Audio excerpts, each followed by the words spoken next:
ունեցանք օգոստոսի 8-ին հանդիպում, երեկոմ նախաստորագրություն, սա ինչի մասին էր եւ արդյոք եթե միջանցք անվանումը Թրամփի ուղի ենք, հա, անունը դնում, որևիցե բան փոխվում է կամ ռազմավարական խնդիրներից մենք խուսափում ենք։ Շատ քիչ է հավանականությունը, որ այս բռնած կուրսով կարելի կլինի Հայաստանին արմատական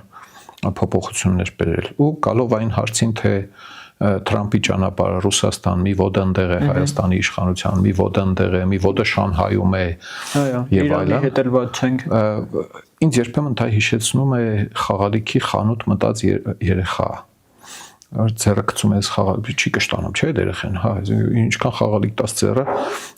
սա եմ ուզում, սա եմ ուզում, սա եմ ուզում, սա եմ։ Ամենտեղ փորձել բան անել։ Ես հասկանում եմ, որ պատերազմի եւ պարտության թողած հետքը լուրջ վախեր է ձևավորել գործող իշխանության մոտ, ռիսկի չդիմել, զգուշ լինել,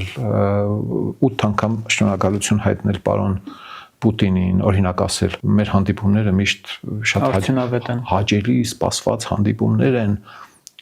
լուրջ, հասկացանք դիվանագիտություն, բայց այդ ամբողջ տված վնաս, ոչ եմ ասում գնա այնտեղ մեր քրֆի ծնող քրֆի Պուտինին բոլորովին, հա, բայց ելնել այդ ձևով փորձել քաղաքականություն անել, դա քաղաքականություն չէ, դա հարմարվողականություն է, լուրջ վախեր են,